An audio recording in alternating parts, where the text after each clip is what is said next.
আচ্ছা, তো এই যে আপনি খাবার-টাবার এত বানাতে পারেন, আমাকে একটা স্পেসিফিক একটা কোয়েশ্চেন আপনার জন্য। কোন মাসে আমাদের মাস কটা আছে বলুন তো? আমাদের মাস 12টা। 12টা মাস, ঠিক? তাহলে কোন মাসে আমরা সব থেকে কম খাই বলুন তো? স্যার এর মধ্যে আমি কেন?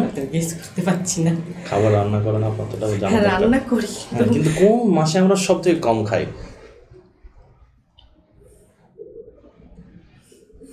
তারপরে পার্ট হচ্ছে যখন আনসারগুলো দিচ্ছে আরও ভালো আনসার করতে হবে। এখন মানে স্যার বলছিলেন যে ভয় আছে আপনার মধ্যে, এখন সেই ভয়টা থেকেই কিন্তু অনেকটাই আপনি কী করছেন আপনি নিজেও বুঝতে পারছেন না। এটা যতক্ষণ পর্যন্ত আপনি ভয়হীনভাবে কথা না বলতে পারবেন তখন পর্যন্ত এই জিনিসটা কিন্তু আপনার হতে থাকবে। সুতরাং প্র্যাকটিসটা বেশি বেশি করবেন। সে বাড়িতে করছি যখন, তখন মনে হচ্ছে যে না আমি পারবো, হ্যাঁ, কিন্তু এখানে এসে জানি না আপনি একদম কেমন হচ্ছে, আমি রিল্যাক্স বুঝতে হয়ে পারছি যেতে হবে। কারণ শুনেন ম্যাডাম, আমরা একটা কথা বলি, practice makes a man perfect. আপনি যদি ভাবেন আমি কিভাবে ভালো হবো, কীভাবে ভালো হবে না, এতেই ভালো হওয়া যায় না। ভালো হতে গেলে ম্যাডাম আপনাকে পরিশ্রম করতে হবে, আপনার কাজটাকে করে যেতে হবে। কাজটা করে যান, দেখুন অটোমেটিক আপনি রিল্যাক্স হয়ে যাবেন। আর আপনি যদি ভাবেন আমি কাজ করবো না, কিছু করবো না, হ্যাঁ, আপনি ভালো হবেন হয়? আপনি এখান থেকে ধরুন কলকাতা যাবেন, আপনি ধরুন কলকাতা আপনাকে যেতে হবে, আপনি না ট্রেনে উঠলেন না বাসে আপনি গেলেন, আপনি কলকাতা পৌঁছাতে পারবেন? কাজটা তো করতে হবে আপনাকে। আপনি কাজ করুন, দেখুন ঠিক হয়ে যাবে। আমাদের মধ্যে এসে উপস্থিত হয়েছে সানোয়ার মণ্ডলকে বরণ করে নিচ্ছে এবং সেই সঙ্গে ফুলের পাখি। সানোয়ার মণ্ডল আমাদের মিশন জবের মিস্টার সামির স্যারকে কেমন লাগে? স্যারের ক্লাস করে তো আমি স্যারের ফ্যান হয়ে গেছি। সত্যি জোরে হাততালি। আচ্ছা, বাকি সকলেই কি ফ্যান হয়ে গেছে? বাকি সকলেই কি স্যারের ফ্যান? আচ্ছা আচ্ছা, যাই হোক, ম্যাথমেটিক্সিয়ান হিসাবে জাদুকর না শিব কোনটা বলবে তুমি? একবারে শিল্প। আচ্ছা আচ্ছা, কত সুন্দরভাবে কথা বলেছে। আমি যে অ্যান্সারটা চেয়েছি সেটাও বলিনি, নিজের একটা কৃত্রিমতা অবলম্বন করে ন্যাচারালিটি ভাবে বলেছে। আচ্ছা, মিশন যাবে মনে হচ্ছে যে নিশ্চয়ই তুমি উতরে যাবে বা সফলতা লাভ করবে এখান থেকে? ইনশাআল্লাহ। ইনশাআল্লাহ, সোমা ইনশাআল্লাহ। গিয়ে বুঝবে। Very very good. Take your seat. ধন্যবাদ। কি নাম আপনার? নুরবানু খাতুন। আপনার নামের অর্থ বলতে হবে? সুন্দর চরিত্রের মহিলা। সুন্দর, এটা যদি কটা শব্দ আছে এখানে? এখানে ভেঙে বিশ্লেষণ করে হ্যাঁ বলুন। দুটো, চারটে, পাঁচটে। পাঁচটা? কি কি? মানে ভেঙে ভেঙে বিশ্লেষণ করে দন্তের শয়ে হর্ষ। না হো, আমি ওটা বানান নয়, শব্দ। নূর বানু খাতুন।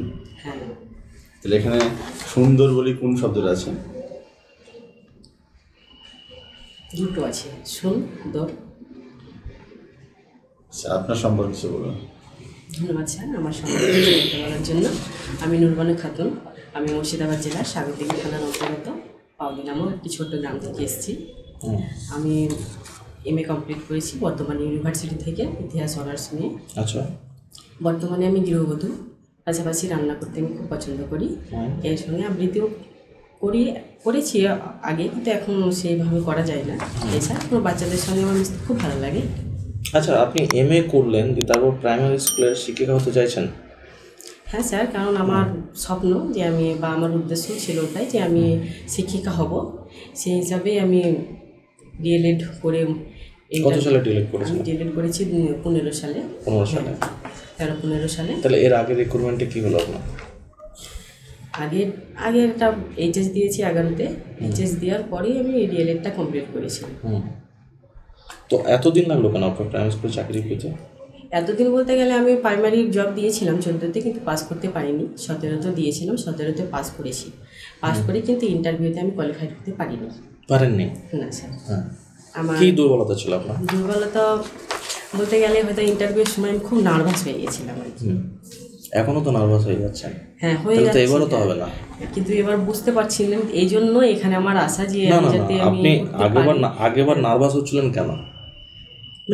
কি আছে যে ইন্টারভিউ নার্ভাস হতে হবে? মানে বুঝতে পারিনি, মানে কিভাবে কি বলবো, এভাবে অনেক নার্ভাস হয়ে গেছিলাম। হ্যাঁ, তো এখন তো আরও বেশি মনে হচ্ছে এবার নার্ভাস। আরও বেশি মনে হচ্ছে, তাহলে কি হবে এবার? চেষ্টা করবো স্যার যাতে আমি নার্ভাসটা না হই। মানে কি হারানোর আছে ইন্টারভিউ যে আপনি নার্ভাস হয়ে যাচ্ছেন? আছে কিছু হারানোর? কিছু হারানো আছে অবশ্যই, কারণ এটা যে আমাকে নিজেকে কিছু পেতে হবে, সেই হিসাব করেই হয়তো এসেছিলাম। পেতে হবে, তার হারানো তো কিছু নেই। হ্যাঁ স্যার, হারানো সেরকম কিছু নেই।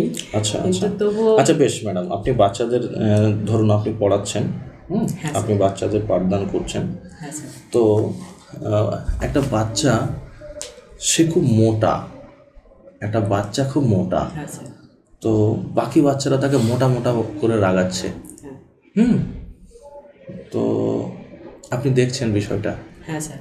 তো অ্যাজ এ ম্যাম আপনি বিষয়টা কিভাবে নিয়ন্ত্রণ করবেন? স্যার আমি সব বাচ্চাদেরকে একসঙ্গে করে তাদেরকে বোঝাবো যে তোমার তো বন্ধু এইভাবে বলতে নেই, কারণ তোমরাও ওর মতো হতে পারো, বা ওর যে ছেলেটা হয়ে যাচ্ছে, মোটা হয়ে যাচ্ছে, তাকেও বোঝাবো যে তুমি এসব কিছু মনে করো না, মানে এগুলো এটা হতেই পারে, যেহেতু হেলদি অনুযায়ী হয়, কারো জিনগত বৈশিষ্ট্যও থাকে, এভাবে হয়তো তাদেরকে বুঝিয়ে বলবো যাতে তা কোনো মানে বাচ্চারা যেহেতু একটু হয়ে যায়, একটুতেই বেশি নার্ভাস হয়ে পড়ে, যাতে তারা সেই দিক থেকে না যায়, সেই দিকে আমি নজর দিই। দেখা গেলো আপনার কথায় তারা কর্ণপাত করলো না, আপনার কথা এই যেভাবে বলছেন এরকমভাবে তারা শুনলো না কথাটা, তখন কি করবেন? তখন তাহলে কী স্টেপ নেবেন এরপরে? স্টেপটা স্যার তাকে ভালোভাবেই বোঝাবো। আমার আর আশা করা যায় যে হয়তো তাদেরকে বললে তারা বুঝবে। বুঝলো না আদি, সেই যে মোটা ছেলেটা তো লজ্জার স্কুলেই আসছে না, দেখলাম পরের দিন আর স্কুলে আসছে না। আমি হয়তো তার পরিবারকে ডেকে তাকে বলবো, তার সঙ্গে ভালোভাবে মিশে তাকে এই করে আমি পড়াবার চেষ্টা করবো। আচ্ছা, একজন বাচ্চা সে স্কুলে আসতে চায় না, হ্যাঁ স্যার, বাড়িতে সে পড়ে, পড়াশোনায় ভালো, হ্যাঁ স্যার, কিন্তু সেই স্কুলে আসলে কান্না করে, স্কুল যাব না, স্কুলটাকে তার যেন একটা বোঝা মনে হয়, ভয়ের জায়গা মনে হয়। হ্যাঁ স্যার। তার বাবা আপনার কাছে আসলো, এসে বলছে এই ব্যাপার ম্যাডাম, তাহলে আপনি কি করবেন? সে বাচ্চাটা কি তার বাবাকে বলবেন ঠিক আছে স্কুল যেতে নয়, বাড়িতে পড়ান, নাকি আপনার আচরণটা কী হবে? সে না স্যার, আমি সেটা বলবো না, কারণ সেটা বললে তো সে বাচ্চাটা আর দ্বিতীয়বার স্কুলেই আসবে না। আচ্ছা, কারণ সেই বাচ্চাটাকে আমি ভালোভাবে নিয়ে তাকে এমনভাবে বলবো, ভালোভাবে সুন্দরভাবে তার সঙ্গে মিশে, মানে তাকে কথা বলে তাকে পড়াবার চেষ্টা করব, এবং তার বাবাকে যাতে ও আর স্কুল মুখে থেকে বাড়িতে থাকে যে মানে অনীহাটা, স্কুলে আসার যে অনীহাটা, সেটা কাটাবার চেষ্টা করবো স্যার। আচ্ছা, আচ্ছা, আপনি তো হিস্ট্রিতে এমনি করেছেন। হ্যাঁ sir. The Indian culture is neither Hindu nor Islamic nor Aryan আর wholly, the fusion of all, এই কথাটা কে বলেছিল জানা আছে আপনার? এই মুহূর্তে মনে পড়ছে না স্যার, তবে গেস করে একটু বলতে পারি। আমার মনে হচ্ছে স্যার মহাত্মা গান্ধী। এবারে কি গেস করে ঠিকই বলেছেন, কিন্তু নিজের প্রতি একটা সেলফ কনফিডেন্স আপনার থাকা প্রয়োজন। আচ্ছা ম্যাডাম, আপনি আপনার হবি কি? আমার খুবই রান্না করতে খুব ভালোবাসি। রান্না করতে ভালো লাগে? ভালো লাগে আমার। কী কী রান্না করেছেন? পছন্দ করি। কী কী রান্না করেছেন, মানে স্পেশাল কী কী রান্না করেছেন? রান্না বলতে পোলাও, বিরিয়ানি, মাংস রান্না করি, ভালো লাগে আর কি। হ্যাঁ। আচ্ছা, ধরুন বিরিয়ানি আপনি রান্না করবেন, তো বিরিয়ানিটা খুব ভালোভাবে টেস্টি করার জন্য কী দেবেন? টেস্টি করার জন্য ধরেন মাংস তো ন্যাচারালি লাগেই, এর পাশাপাশি আপনার অনেক কিছু মশলাও থাকে, যেহেতু কাঁচা মশলাও থাকে, তারপর যে বিরিয়ানির মশলাটা কিনতে পাওয়া যায় সেই মশলাটাও দেবো, এর পাশাপাশি মিঠা আতর, তারপর গোলাপ জল, এসবগুলো দেবো। তার মধ্যে তো বিরিয়ানির চাল তো আবার লাগবেই, আর ঘি, এইসবগুলো দিয়েই বানাবো। আচ্ছা আচ্ছা, তো এই যে আপনি খাবার টাবার এত বানাতে পারেন, আমাকে একটা স্পেসিফিক একটা কোশ্চেন আপনার জন্য, কোন মাসে, আমাদের মাস কটা আছে বলুন তো? আমাদের মাস 12টা। 12টা মাস, ঠিক। তাহলে কোন মাসে আমরা সব থেকে কম খাই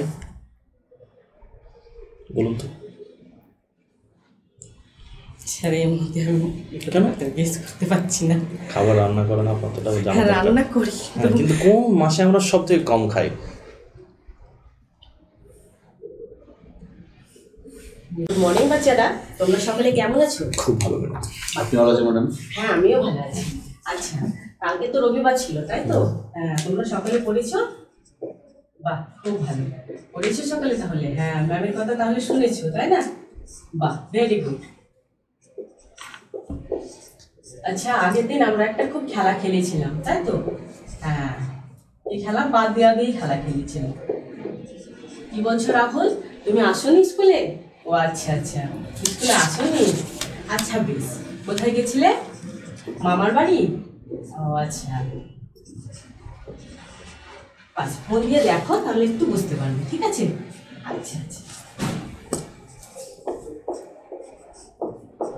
আজকে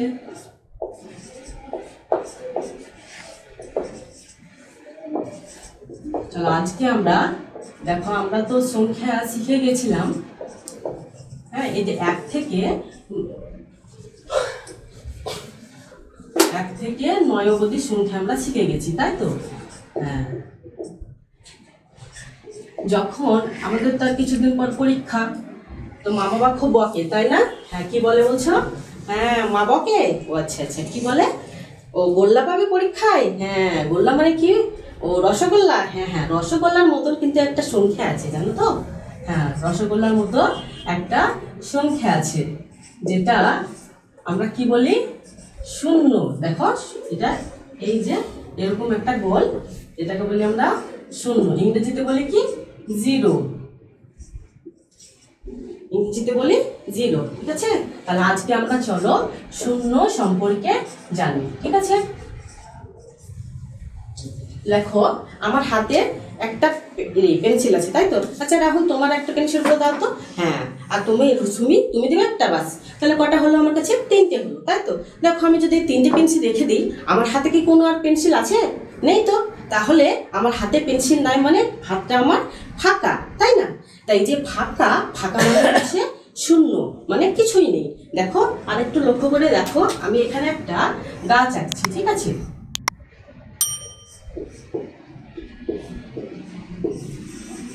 একটা গাছ আঁকলাম তাই তো? এই গাছের মধ্যে 4টি পাখি বসে আছে। কটি পাখি বসে আছে? 4টি পাখি বসে আছে। দেখো, 4টি পাখি বসে আছে। এর মধ্যে যদি আমি দুটো পাখি যদি উড়ে যায়, দেখো দুটো পাখি উড়ে গেল, তাহলে কটি পাখি থাকে? 2টো পাখি থাকে।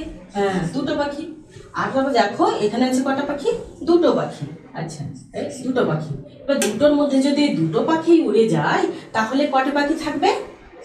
একটাও পাখি থাকবে না, মানে ফাঁকা, তাই না? তাহলে এই হচ্ছে শূন্য হয়ে আছে, কিছু নাই মানে শূন্য।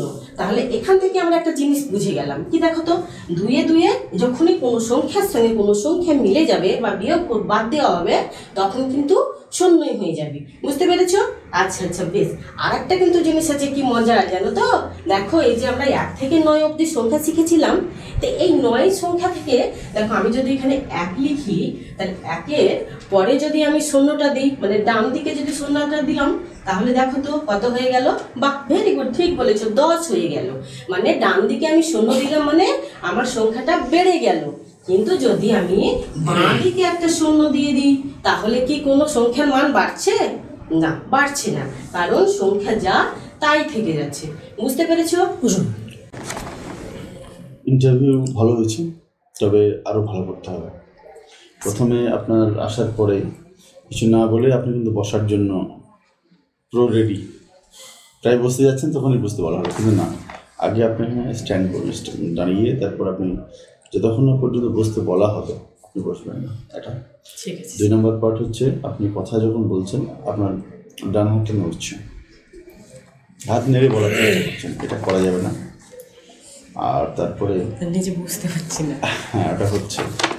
তারপরে পার্ট হচ্ছে, যখন আনসারগুলো দিচ্ছেন আরও ভালো আনসার করতে হবে। এখন মানে স্যার বলছিলেন যে ভয় আছে আপনার মধ্যে, এখন সেই ভয়টা থেকেই কিন্তু অনেকটাই আপনি কি করছেন আপনি নিজেও বুঝতে পারছেন না। এটা যতক্ষণ পর্যন্ত আপনি ভয়হীনভাবে কথা না বলতে পারবেন, তখন পর্যন্ত এই জিনিসটা কিন্তু আপনার হতে থাকবে। সুতরাং প্র্যাকটিসটা বেশি বেশি করবেন। সে বাড়িতে করছি যখন, তখন মনে হচ্ছে যে না, আমি পারবো। হ্যাঁ, কিন্তু এখানে এসে জানি না আপনি একদম কেমন হচ্ছে, রিল্যাক্স হয়ে যেতে হবে। কারণ শুনেন ম্যাডাম, এখানে ওই বাড়ির মতোই ভাবেন, যতক্ষণ পর্যন্ত সেই জায়গাটা না ভাবতে পারবেন সেই পরিবেশটাকে নিজের মতো করে না করতে, অনুগত মানে নিজের অনুকূলে না আনতে পারবেন, তখন পর্যন্ত কিন্তু আপনার ওই সমস্যাটা থাকবে। ঠিক আছে, নেক্সট টাইম এটা একটু স্যার এটার জন্য আমি মানে কি করব, মানে আমি কি কোনো আদার্স লোকদের নিয়ে একটু করব, মানে ওই আদার্স বলতে আপনি বাড়িতে প্র্যাকটিস তো করবেন, আয়নার সামনে করবেন, এর বাইরে আপনার এমনভাবে ওটাকে যত বেশি করবেন তত আপনার কনফিডেন্সটা বাড়বে।